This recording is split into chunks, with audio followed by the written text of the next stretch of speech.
Welcome everyone, I'm Alexandria Majala in Nairobi and this is Africa Matters. Decades of armed conflict in the Eastern Democratic Republic of the Congo has uprooted millions of people from their homes. Aid agencies are now warning that North Kivu's provincial capital, Goma, is running out of space and could soon run out of food. So what's causing the latest surge in fighting and why is peace so elusive?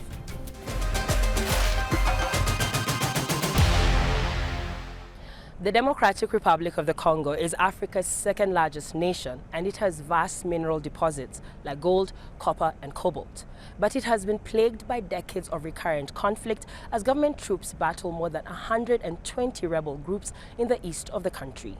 Fleeing residents in the strategic city of Sake say they've been the target of deadly attacks in recent weeks as several armed groups try to seize more territory as the United Nations and regional peacekeepers begin to withdraw at the government's request. They say M23 rebels have taken control of some of the roads leading to Goma, cutting off essential food supplies to the city of 2 million people. Save the Children says at least 150,000 people have been displaced from Sake since February the 2nd, and they are finding little help in their place of refuge, as Zanem Netizaidi reports. Thousands of displaced people flee clashes between the army and M23 rebels around the strategic town of Sake, 27 kilometers from the town of Goma. They join large numbers of internally displaced people already in camps around Goma. Many, like Furaha, have been sleeping in the open with her 7 children since they arrived here. My things have been outside since we arrived. We have nowhere to shelter. Here we live in very bad conditions. When we want to eat the food we receive, there are flies everywhere. We don't know what to do. The manager of the Bulengo camp in the west of Goma says he is disappointed by inaction from the government and humanitarian organizations. These newly arrived displaced people are living in poor conditions. To support themselves, they go to forests far from the camp to look for dead wood to sell. But once there, the ladies are raped. I'm afraid the displaced will starve to death. The United Nations says the city of Goma is hosting more than 500,000 displaced people. They've been uprooted from their homes by waves of fighting between the Congolese army and various militia in the country's east, which has vast mineral wealth, and it's the civilians who are bearing the brunt of the persistent conflicts. We were there when the new displaced people arrived, and we noticed that after they had settled in, there were a lot of sick people, with several children suffering from diarrhea. What we fear is a cholera epidemic because not enough hygienic measures are in place. As a local NGO, we have set up committees to encourage people to observe the rules of hygiene. Goma residents now fear they could run out of food because they've been cut off from the farms that the city relies on. But the government insists it will not negotiate with the M23 rebels to end the fighting or let Goma fall into their hands. Zanem Netizaidi, Africa Matters, Goma, DRC. Let's hear more from Radha Saddam. She's a researcher at the Horn Institute and she joins me here in Nairobi. Thank you for having me. Do you think the latest surge in fighting is simply the armed groups vying for more territory as the UN and East African troops leave? What we're observing in the Eastern Democratic Republic of Congo is an interplay between domestic politics and geopolitical dynamics within the region. Now, it's important to remember that there are estimated almost 132 militia groups and armed groups within just that region. This would be the provinces of North Kivu, South Kivu and Ituri, as well as Tanganyika. So it makes sense when the UN troops are exiting, especially as hastily as this has been, a power vacuum has been formed and those armed groups are moving to ensure that they can gain territory and balance within that space. What will the incoming troops from Southern Africa regional body need to do to succeed where others have failed in fighting the M23 rebels alongside the DRC government? In my opinion, SADC has already started on the right foot. As you know, this is not the first intervention that has been led by SADC in DRC, so they enjoy trust among the locals and they have had success before. But I think it's important that as SADC goes into this, that they learn from past mistakes.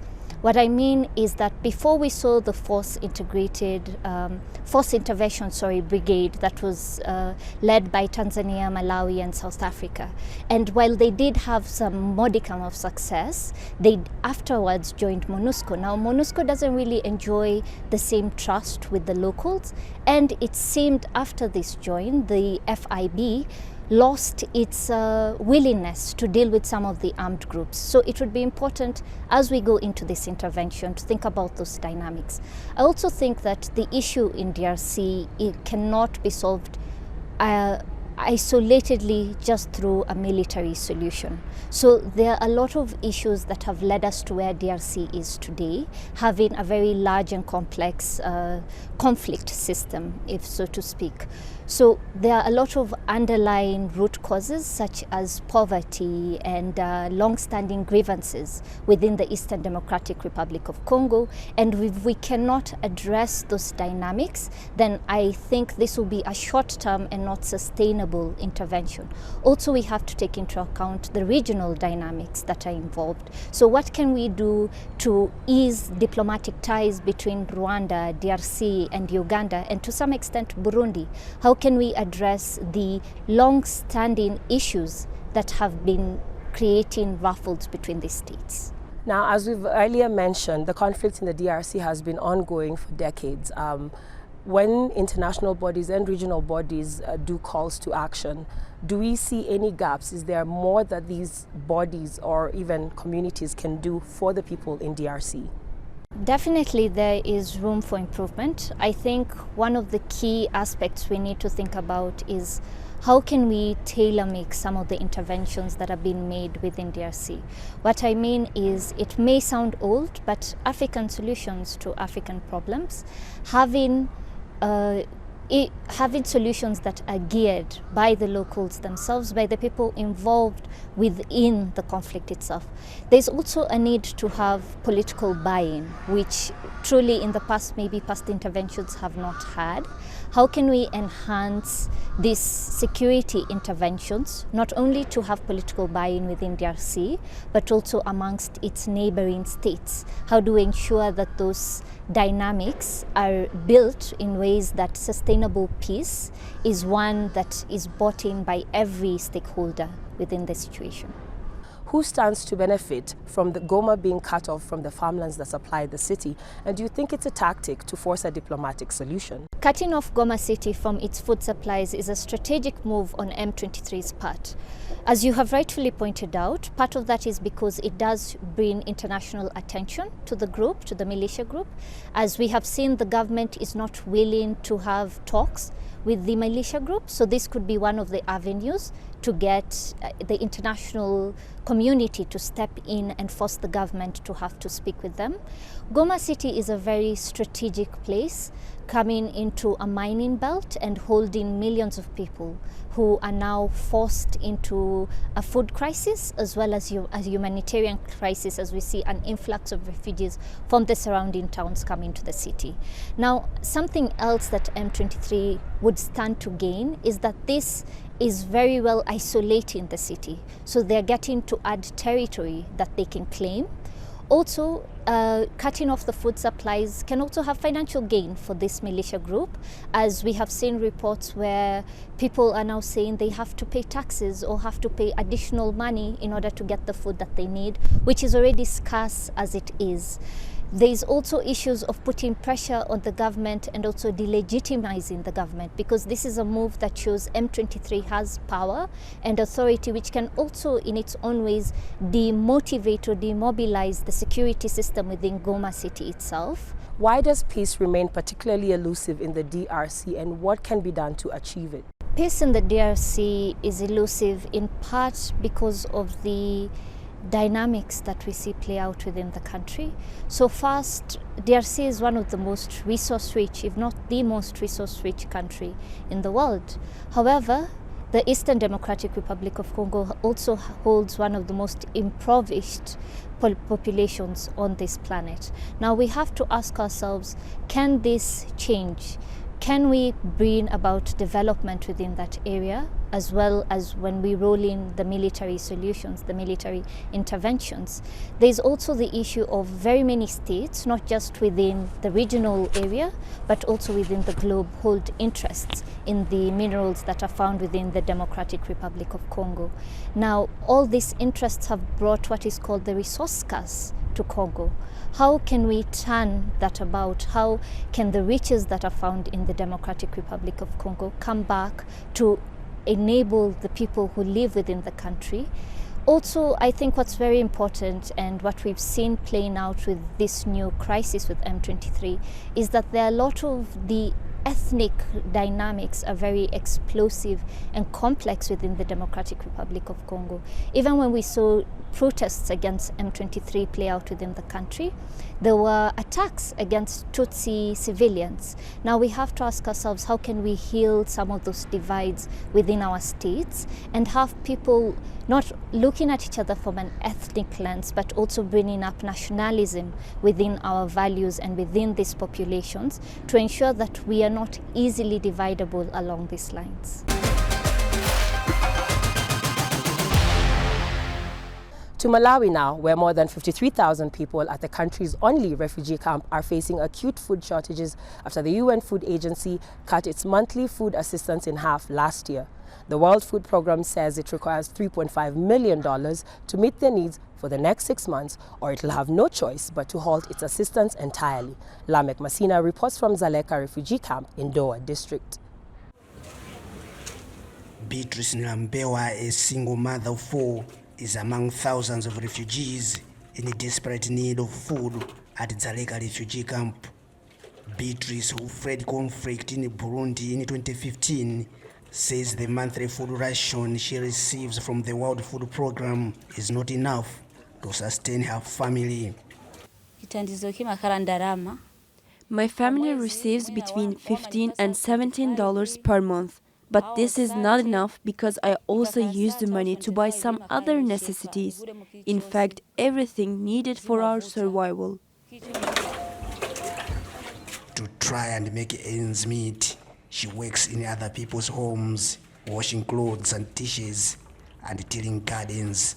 But it's still not enough, and Beatrice's children have been forced to drop out of school because of a lack of money for fees and learning materials. A World Food Programme survey released in November showed that 78% of refugees here don't have access to the food they need, and the situation is escalating because of the recent relocation of refugees living outside the camp. It says the funding shortfalls means it had to scale down livelihood programs. All current funding is prioritized for food rations. However, livelihood activities are essential to sustainability and self-sufficiency of beneficiaries. And with adequate funding, these programs will be reinstated. Zaleka was designed to accommodate about 12,000 refugees, but now is home to 53,000, many from the Democratic Republic of the Congo, Rwanda, and Burundi.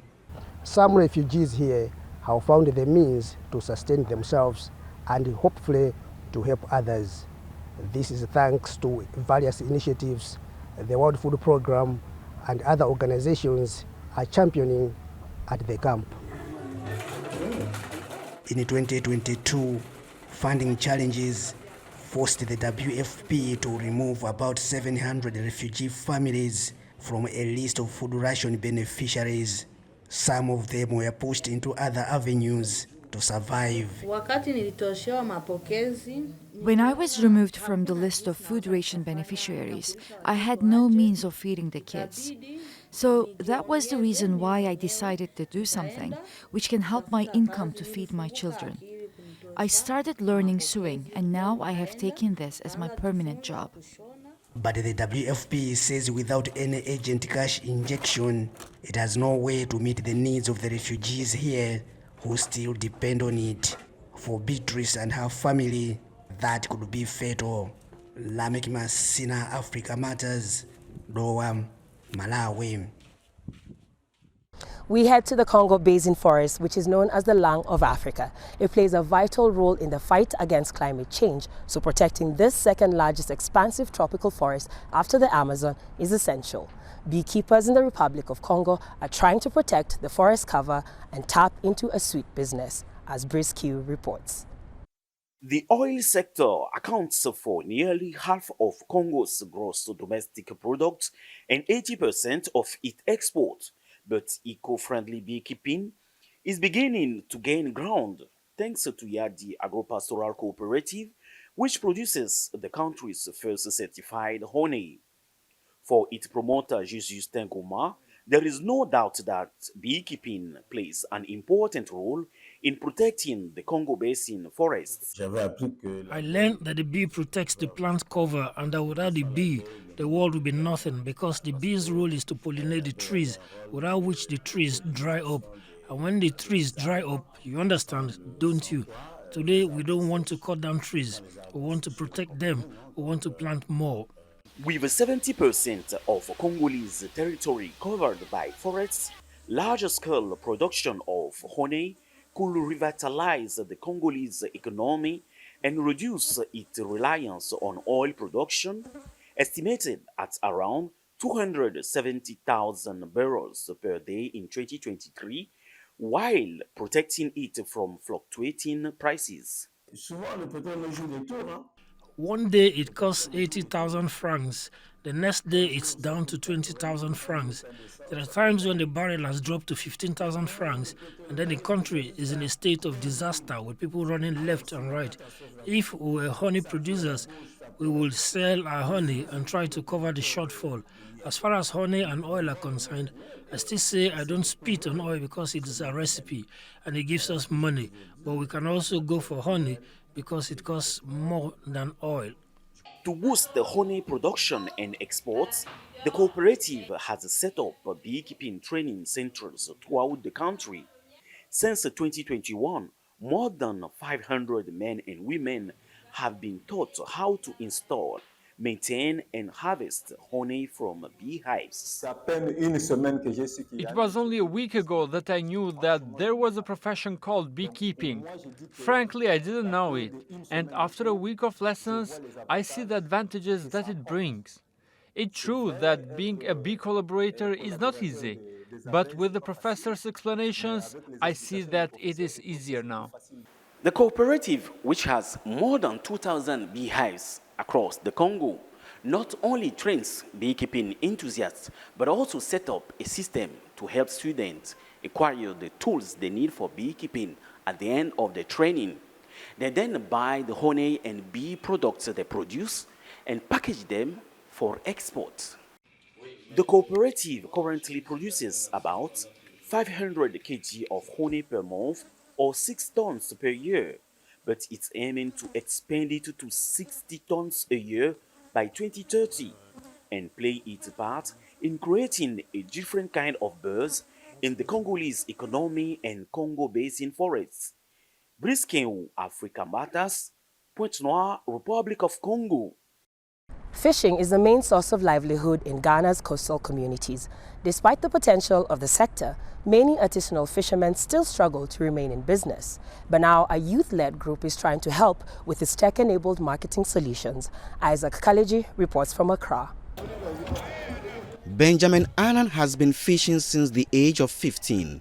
It is the only trade he knows and his main source of livelihood. In his fishing community of Tema, 28 kilometers away from the capital Accra, the high cost of fueling canoes to go fishing is making a day's catch hard to bear.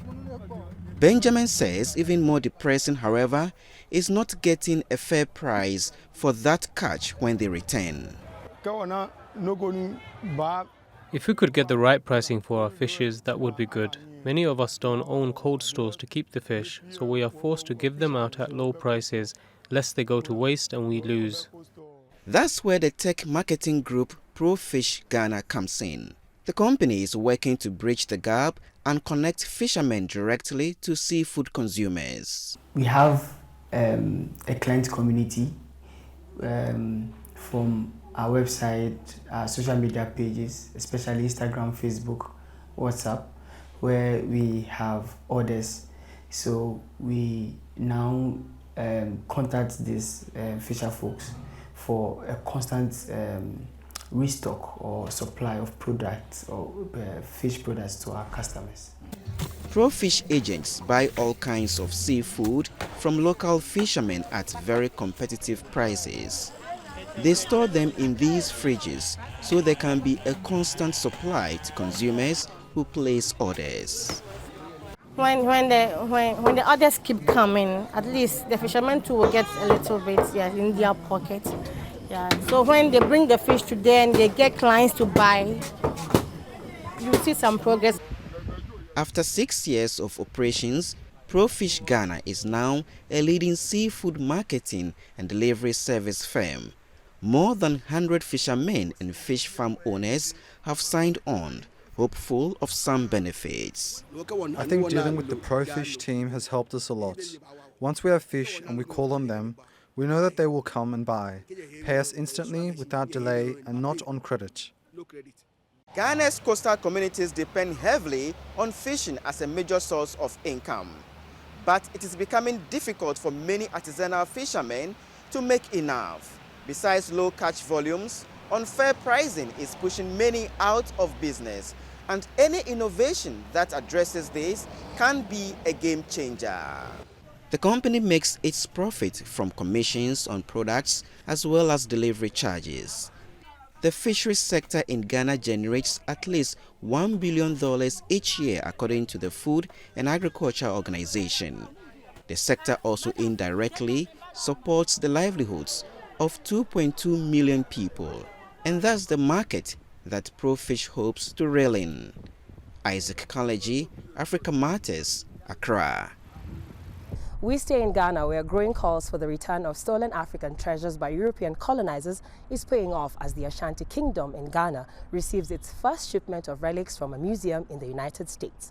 It's a welcome move, but millions of priceless treasures are still being displayed in museums around the world instead of being returned back home, as Obaida Hito explains. It's the first time stolen Asante treasures are being returned home since they were looted during British colonial rule in the 1800s. Today we celebrate the collaboration between the V&A Museum, the British Museum, the University of California in Los Angeles and Windsor Palace, which results in the return of these very precious artifacts. The newly arrived gold chair, elephant whip, gold necklace, 2 strands of beads, and 2 stool ornaments were received by the Asante king in a special ceremony at his palace in Kumasi. We are waiting for the ones from the British Museum, which should arrive in the 4th or 5th month. When they arrive, we'll also put them on display for you to see, so that everyone knows that the whites stole from us. The Asante believe these objects contain the spirits of their kingdom's past rulers, which connects them with their ancestors. I heard about artifacts through our forefathers and our fathers. They told us about the artifacts. And ever since they told us, we are, as a kid, I had that vision that one day we should have all these artifacts back into our Asante nation. Unlike the Fowler Museum in Los Angeles, which returned the artifacts permanently and voluntarily, the British Museum says their upcoming shipment of returned loot will not stay in Ghana forever. For those who get confused, what we have today were part of the original looting of 1874. However, whilst we have these returned permanently, the British ones, which will get to Kumasi in April, 3 months from now, will be with us for at least 6 years. According to official records, the US, UK, Belgium, France, and the Netherlands have more than 500,000 artifacts in their museums, all looted from African countries during colonial times. and most of them may never make it back home. Obeidehito, Africa Matters. And finally, this week we explore Pemba, a port city in the northern coast of Mozambique. The bustling tropical hub is a paradise and is famous for having some of the best diving sites in the world. Let's take a closer look.